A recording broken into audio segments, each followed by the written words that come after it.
Famille, en première partie de cette problématique du 25 décembre, n'est-ce pas, fête de la nativité pour les chrétiens, nous avons démontré que aucun messie n'est né un 25 décembre et que cette histoire-là, c'est un conte de fées.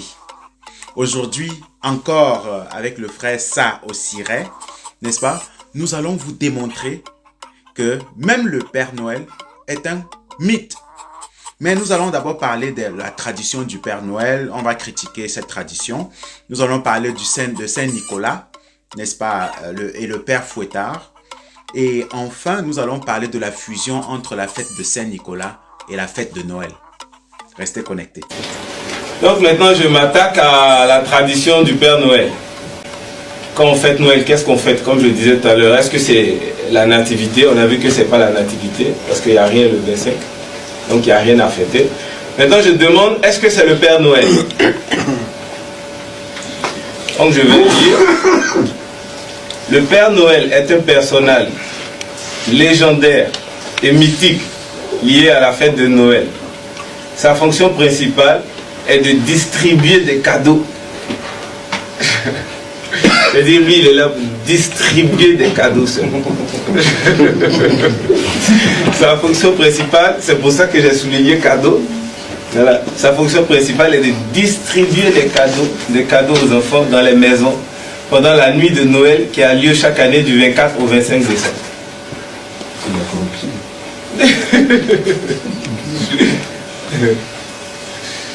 Donc, je pose la question de savoir si le Père Noël, c'est un personnage légendaire et mythique. Depuis quand cette légende existe? Et comment tout ça, ça a été inventé? Comment c'était créé? Donc, après mes investigations, j'ai vu que la légende du Père Noël a été créée sur la base d'un personnage qui s'appelait Nicolas de Myre, qui a vécu au 4e siècle de notre ère et qui est né et qui a vécu dans l'actuelle Turquie. Il est devenu évêque après de la même ville, de Myre, et il est mort là-bas en martyr. Et après, il est devenu saint. C'est Nicolas de Myre qui est devenu Saint Nicolas. Voilà. Maintenant, Saint Nicolas, on dit ça Sinterklaas en flamand hollandais. Et c'est ça qui a donné Santa Claus, qu'on dit en anglais maintenant quand ils font les réjouissances. Donc sa fête c'était le 6 décembre. Et en fait c'est l'ancêtre du Père Noël. C'est-à-dire, c'est de ce personnage, c'est le plus lointain ancêtre, voilà, du Père Noël. Mais le personnage de Saint Nicolas, en fait, son histoire en tant que saint, un peu entouré de légendes. Voilà, c'est-à-dire on dit oui, lorsqu'il est mort, il y a eu des résurrections, il est apparu à des gens, bon, on dit plein de choses. Mais il y a une chose fondamentale qu'on dit, c'est que la veille de la Saint-Nicolas, c'est-à-dire le 6 décembre, vu que c'est là qu'on faisait sa fête, les petits-enfants plaçaient leurs souliers devant la cheminée avant d'aller se coucher. Et ils déposaient à côté de leurs chaussures une carotte et des sucres pour la mule de Saint-Nicolas et un verre de vin pour réchauffer le saint, parce qu'on disait que le saint va passer dans la nuit. Voilà, il va passer, il va prendre les chocolats, il va prendre les trucs et il va partir. Et c'était comme ça au début. Mais maintenant, c'est resté comme ça jusqu'aux environs du 12e siècle, où on a commencé à raconter maintenant que Saint-Nicolas ne passait plus seulement pour prendre les bonbons, tout ça qu'on mettait dans les chaussettes, les choses qu'on lui gardait. Lui maintenant, il passait de maison en maison dans la nuit du 5 au 6 pour demander aux enfants s'ils ont été sages, s'ils ont été obéissants.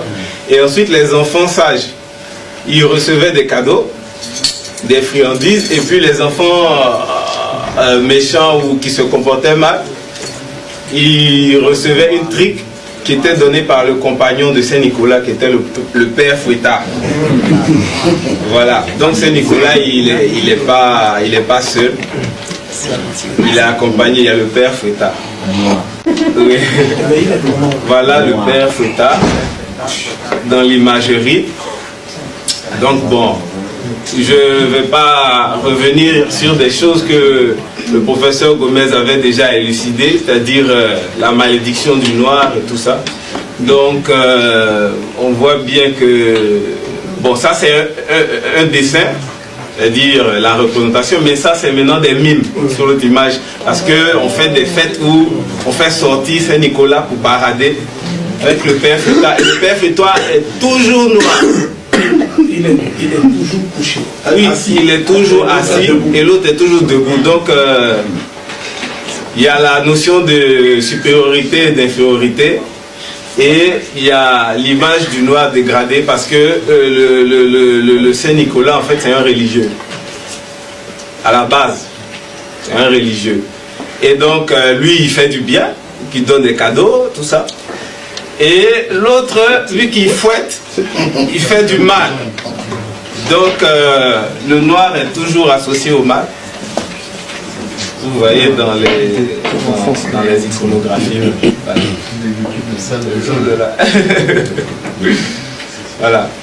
Donc, arrivé, c'est-à-dire, c'est resté comme ça. Pendant des temps, chaque année, il y avait la fête du 6 décembre, où on fêtait Saint-Nicolas, tout ça, il y avait le père Fouettard, tout ça. Mais ensuite, il y avait Noël. Quelques semaines plus tard, vu que le 6 décembre, c'est Saint-Nicolas, mais le 25 décembre, Noël. Donc, à un moment, au XVIIe siècle aux États-Unis, il y a des migrants hollandais, c'est-à-dire des Américains d'origine hollandaise, qui sont arrivés là-bas. Parce que les Hollandais, ils étaient protestants. Ceux qui sont partis aux États-Unis, ils étaient protestants. Et donc, quand ils ont fait la réforme protestante, on a voulu enlever certaines fêtes que les catholiques pratiquaient, tout ça. On a voulu rompre certaines choses. Donc, eux, ils sont partis là-bas, ils ne fêtaient pas ça au début. Mais il y avait quelques Américains d'origine hollandaise qui ont débarqué et qui sont revenus, ils ont gardé les traditions catholiques, ils ont essayé de réinsérer Saint-Nicolas, donc en hollandais, comme j'ai dit, on dit Sinterklaas. Donc là-bas en anglais, ça donnait Santa Claus. Voilà. Et ensuite, vu que la tradition a repris de la valeur aux yeux des gens, ils ont décidé de fusionner ça avec la fête de Noël. Voilà, parce que officiellement, parce que Saint-Nicolas donnait des cadeaux aux enfants et que comme la thématique de Noël c'est lié à un enfant qui naît, donc on a voulu fusionner les deux fêtes. Donc ça faisait que au niveau de Noël maintenant, c'était là que Saint-Nicolas venait, toujours avec son père Fouettard, pour à la fin de l'année voir les enfants sages et obéissants donner les cadeaux, ou sinon le père Fouettard intervient pour punir. Voilà, donc dans les familles chrétiennes, cette tradition a commencé à se répandre. Mais Saint-Nicolas était toujours considéré comme un religieux. Voilà. Jusque-là.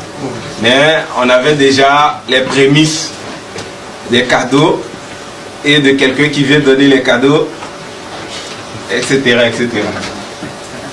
Le 25 décembre.